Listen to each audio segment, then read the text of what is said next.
বন্ধুরা, আমার পাশে যে বৌদি আছে আপনারা দেখতে পাচ্ছেন, বৌদির আজকে প্রথম ফলো আপ। ওনার বাড়ি হচ্ছে মাদারীপুর, তাই না দাদা? বাড়ি কোথায়? মাদারীপুর রাজুর। মাদারীপুর রাজুর। আচ্ছা, দাদা ভাই সরকারি জব করে। আপনারা আমি ওনাকে আগেও দেখাইনি, এখনও দেখাচ্ছি না। বৌদি অনেক অনেক নম্র ভদ্র মানুষ। ওনার সমস্যা কী সমস্যা ছিল বৌদি আপনার বলুন? আর কি সমস্যা ছিল? পেটে ব্যথা সমস্যা ছিল। আর কি মানে পেটের বাম পাশে ব্যথা ছিল? আর কি গ্যাস ছিল? প্রচণ্ড পেটে ব্যথা ছিল এবং আপনার পেটের বাম পাশে প্রচুর ব্যথা এবং আপনার গ্যাস ছিল, প্রচুর গ্যাস।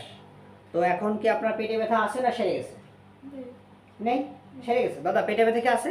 না নাই, যেটা যার জন্য দেখাইছিলাম সেটা কমপ্লিট। ভগবানের আশীর্বাদে সেটা মাফ হয়ে গেছে। তো বন্ধুরা, আমি কেন কি ওষুধ দিয়েছিলাম এই ব্যাখ্যা আমার ইউটিউব চ্যানেলে দেওয়া আছে, ফেসবুকে দেওয়া আছে, আপনারা দেখে নেবেন।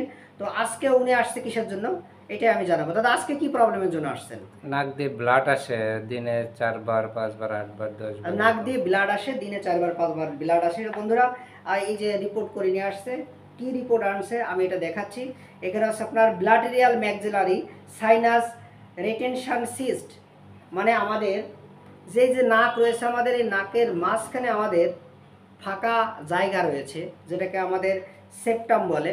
তো এই সেপ্টামের দুই পাশে আমাদের কি হয়েছে, এই ম্যাডামের বা আমার বৌদির বাম পাশের হাড়টা বেঁকে গেছে এবং সিস্ট রয়েছে, মানে কি নাকের যে শ্লেষ্মাগুলো বা পানির থলি বা পানি ছোটো ছোটো পানির টিউমার রয়েছে দুই পাশে, যার কারণে ওনার এই প্রবলেমটা ফেস করতেছে উনি। এখন এটা হলে কি হয়? এটা হয় সাধারণত ঠান্ডা লাগে হয় এবং এটা হলে অনেক ব্যথা করে, অনেক অস্বস্তি ভাব করে, মাথা ব্যথা করে, বমি হতে পারে, এমনকি রুগী অজ্ঞানও হয়ে যেতে পারে। দাদা এই আমি যা বললাম এগুলো কি হয় বৌদির? এগুলো হয় তো? আচ্ছা, বৌদি কি অজ্ঞান হয়ে যায়? তো জি, ব্যথা যখন সৃষ্টি হয়, প্রচন্ড ব্যথা যখন কি হয়? আপনার কি বমি আসে? আসে। বন্ধুরা আমি দেখাচ্ছি না, দাদা সামনে ভিডিও করতেছে আর পাশে বৌদি আছে, আমি রিপোর্টটি কাছে থেকে দেখাচ্ছি আর কি।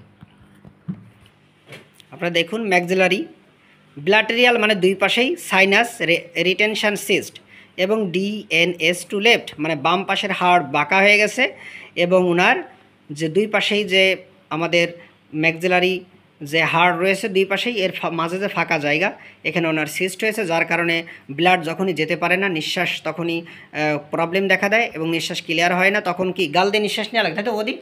তখন গাল দিয়ে নিঃশ্বাস নিতেন, নিঃশ্বাস তো নাক দিয়ে যায় না, যায় হালকা হালকা যায়।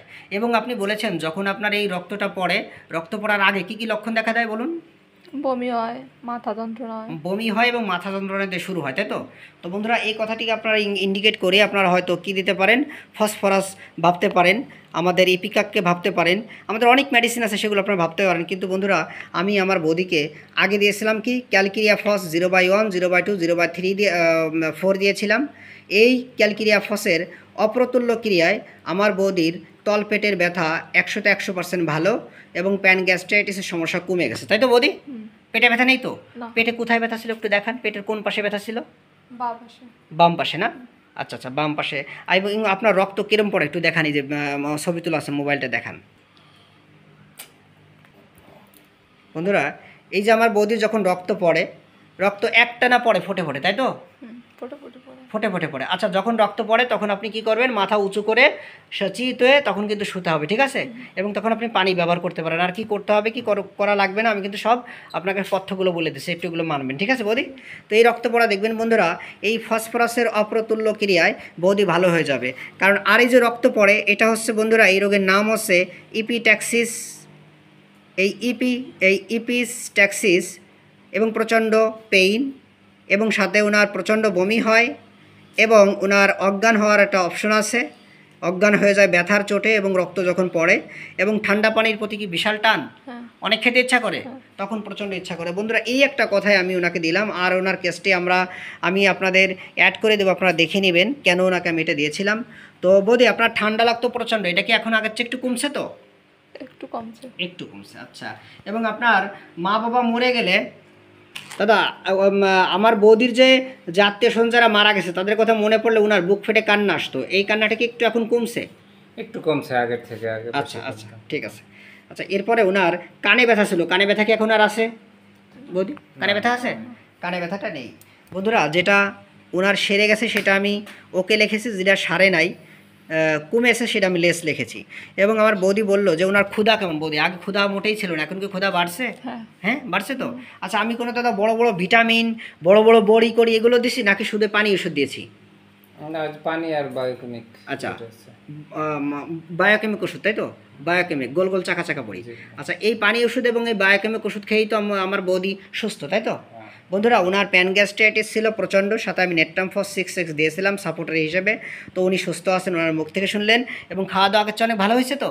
হ্যাঁ আচ্ছা আমি কোনো বড় বড় ভিটামিন দিইনি তো বৌদি? না আচ্ছা ঠিক আছে। এবং আমার বৌদি বলেছিল যে তার পায়ের তলা প্রচণ্ড করে ঠান্ডা থাকতো, এখন কি আর অত ঠান্ডা থাকে? না আচ্ছা পুরো কেস আপনারা দেখে নেবেন, আমি লিঙ্কটা দিয়ে দেবো। তাহলে আপনার তলপেটে যে ব্যথা ছিল এটা 100% ভালো তাই তো বৌদি? হ্যাঁ আচ্ছা এই যে বন্ধুরা ওনার তলপেটে ব্যথাটা 100% ভালো।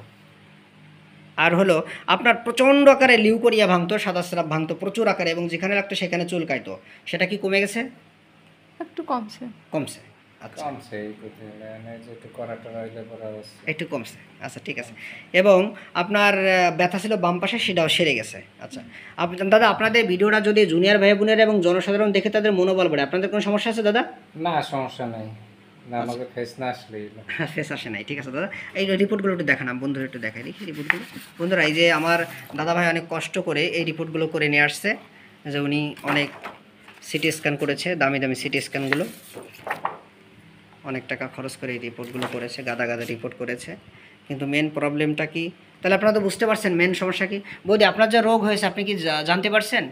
এমবিবিএস ডাক্তারবাবু তো আর বলে দেয় নাই, না বলছে উনি? স্যার কি সিস্ট আছে, শুধু সিস্ট আছে, কিন্তু আপনাকে কি বুঝিয়ে দিয়েছে কেন কি হয়েছে? না বুঝিয়ে দেয়নি। তো সিস্টটা কি এবং আপনার ডিএনএস কি এগুলো কি এখন বুঝতে পারছেন তো? এবং আপনার যে ব্লাটেরিয়াল ম্যাক্সিলারি সাইনাস এটা কি আমি বুঝাই দিতে পারছি বৌদি? আচ্ছা ঠিক আছে বৌদি, আপনি ভিডিওতে সাহায্য এবং সহযোগিতা করার জন্য ধন্যবাদ।